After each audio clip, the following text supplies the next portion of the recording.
Snow falls like ash over the barbed wire, clinging to twisted steel that hums faintly in the wind. Beyond the fence, the horizon bleeds with the first light of dawn, a pale red that seeps into the frozen sky. The camp is quiet, almost too quiet, save for the hollow creak of a watchtower as a German sentry shifts his weight. Then, a shout. Harsh, guttural, echoing across the yard. Boots slam against the ice-packed ground, their rhythm sharp and unyielding.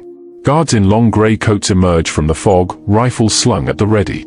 Prisoners turn their heads, their breath clouding the air, their eyes following a lone figure walking into the open. His uniform is tattered, the Soviet insignia barely visible under grime and frost. His hands are raw, the skin split and bleeding, clenched tight against the cold, or perhaps against fear. But his gaze is unbroken. A ripple of whispers passes through the line of POWs. Names are exchanged in low, urgent tones. One name carries further than the rest. Yakov. The guards tighten their circle around him, but there is no tremor in his stance. No plea. No hesitation. Somewhere, far away in the Kremlin, a father rules an empire. Here, in the shadow of Sachsenhausen's watchtowers, his son stands alone. The wind rises, carrying with it the faint crackle of the electrified fence. Somewhere in the yard, a guard's hand rests on a rifle. This morning, the son of Joseph Stalin will meet his fate. And the world will never agree on how it happened. The roll call begins. A whistle shrieks through the frozen air, slicing through the mutter of voices. Prisoners shuffle forward, boots crunching against ice, shoulders hunched beneath the weight of the bitter morning. A German shepherd lunges at the end of its chain, barking so hard its breath bursts white in the cold. The guards bark numbers, their tone flat and mechanical, as if counting sacks of grain rather than men. Somewhere near the middle of the line, Yakov stands motionless. His breath drifts upward in slow, steady plumes. To his left, a British officer murmurs in clipped English. To his right, a gaunt Soviet sapper clutches his ribs. They both know who he is, though few dare say it aloud. A gust of wind cuts across the yard, carrying the smell of coal smoke from the camp's chimneys. The line shifts forward. Beyond the barbed wire, life in the Rye marches on, villagers trudging to markets, trains rattling along frozen rails. Inside, the camp is its own world, a chessboard of survival where every move is measured, every glance calculated. Yakov's mind drifts, unbidden, to the day he was taken. Operation Barbarossa. The crack of German artillery. His regiment, scattered, bleeding, shouting orders that dissolved into chaos. He remembers the icy mud sucking at his boots, the sting of smoke in his lungs, and then the moment the enemy closed in. Now, the Germans keep him close, not out of mercy, but for spectacle. Each day he breathes is a propaganda victory. Each step he takes is a reminder to the world, even the Iron Man's son can be broken. But Yakov does not bend. Not yet. It begins over a scrap of bread. The British officer, thin, sharp-featured, his uniform hanging loose on his frame, offers a warning in perfect Russian: "You're wasting your strength." Yakov glares, the crust of bread still in his hand. The words are meant as caution, but in this place, caution is a form of surrender. "What do you know of my strength?" Yakov fires back, his voice low but edged with steel. Around them, the morning shuffle slows. Prisoners glance sideways, wary of drawing the guard's attention. The British officer steps closer, eyes narrowing. "I know you're here because you made a mistake," he says. "We all did. The difference is, your mistake will cost more than your life." The tension hums in the air, almost as loud as the electric fence beyond the yard. A guard notices the exchange. Another follows his gaze. Yakov does not move. "Better to die on your feet than rot in here," he says. The guard smirks, gesturing for the others to watch. German officers nearby exchange quiet words, their faces lighting with the faintest hint of amusement.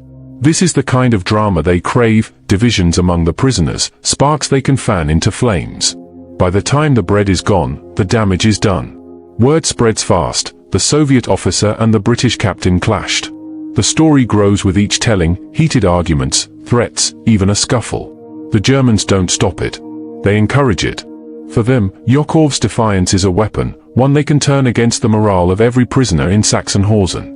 And Yakov, whether he knows it or not, has just stepped into their game. The interrogations come more often now. 2 guards lead Yakov across the yard, past the laundry barracks and into the dim, sour-smelling concrete block that houses the commandant's office. The air inside is warm but stale, heavy with the stink of tobacco and damp leather. A German officer sits behind a desk, his eyes cold and curious, like a man studying a rare animal. The questions never change: military strength, Soviet plans, Stalin's movements. But today, the tone is different. Softer. An offer laced beneath the words: better quarters, warmer clothes, extra rations. All he has to do is speak. Yakov stares at the officer as though he were carved from ice. "I have nothing to say," he replies. The officer leans forward. "Not even to save yourself?" Silence. When they return him to the yard, the cold feels sharper, the snow blindingly white. Rumors churn among the prisoners: Berlin wants him executed. Not for escape, not for sabotage, but for the simple satisfaction of breaking Stalin's image. At night, the barracks walls creak under the weight of frost. Yakov lies awake on his bunk, staring at the beams above. Outside, the faint hum of the electric fence is a constant reminder of the line between life and death. The British captain keeps his distance now. The guards watch Yakov more closely, their boots crunching outside the barracks door. Every day feels narrower, tighter. The net is closing. And somewhere in the shadows of the camp, the decision about Yakov Dzhugashvili's fate is already being made. It happens without warning. The yard is half empty, a pale sun glinting weakly off the frozen ground. A few prisoners drag shovels through the snow, clearing paths between the barracks. Guards pace along the perimeter, their breath curling in the air. Yakov is ordered out. No explanation. Just a gesture toward the far side of the camp, toward the electrified fence. The cold bites hard as he walks, boots sinking into the snow with each step. POWs look up from their work, pausing mid-swing. Conversations die in the air. Everyone knows the rules: that stretch of fence is off limits. From the watchtower, a sniper adjusts his scope. Down below, a guard slings his rifle forward. Another grips the leash of a snarling shepherd, the animal's growls low and constant. Yakov stops 10 paces from the fence. The metal hums faintly, the current alive in its veins. His breath comes slow, deliberate, as if weighing something invisible. Across the yard, German officers watch from the shadows of the command post, their eyes fixed on him. The wind kicks up, sending snow swirling like ash. The British captain stands frozen near the barracks door, watching the scene unfold. Somewhere, a prisoner mutters a prayer. Then, Yakov takes a step forward. The sniper exhales. The dog lunges. The guards tighten their grip. Every man in the yard feels the air crackle with something heavy, final. Another step. The fence seems to pulse with light. A guard raises his hand, signal or warning, no one can tell. For a heartbeat, the camp holds its breath. What happens next will pass into rumor, into whispers, into history itself. The moment breaks like glass. A sharp German command cuts through the air, followed by the metallic click of rifles being cocked. Yakov doesn't flinch. His boots crunch once more against the snow as he closes the final steps to the fence. The hum is louder now, the current so strong it makes the wire tremble. A guard shouts again, this time in Russian. "Stop!" Yakov's gaze lifts to the watchtower. He meets the eyes of the sniper. For a brief, strange moment, the world seems silent. Then, movement. The accounts will never agree.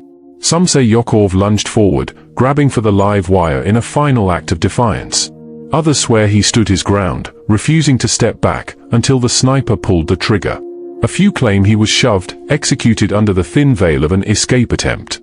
All agree on what came next. The crack of a rifle shot. Yakov's body jerks once, the force throwing him against the fence. A blinding flash of light as the current takes him, his body convulsing in the grip of the wire. The smell of burning cloth and flesh curls into the frozen air. The guards stand still for a moment, as if uncertain whether to approach. The dog whines low in its throat. Prisoners stare in silence, faces pale, breaths shallow. When the body is finally pulled down, the snow beneath it is scorched black. Somewhere in the command post, a German officer lights a cigarette, the corner of his mouth twitching, not in triumph, but in something colder. Yakov Dzhugashvili is dead. And with him, one of the most dangerous pieces of Nazi propaganda has been silenced forever.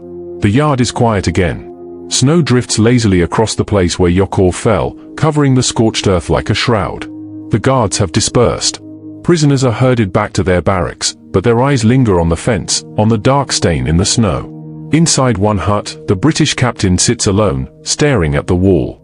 He had seen men die before, on battlefields, in bombed-out cities, but this death will haunt him. It wasn't just the killing.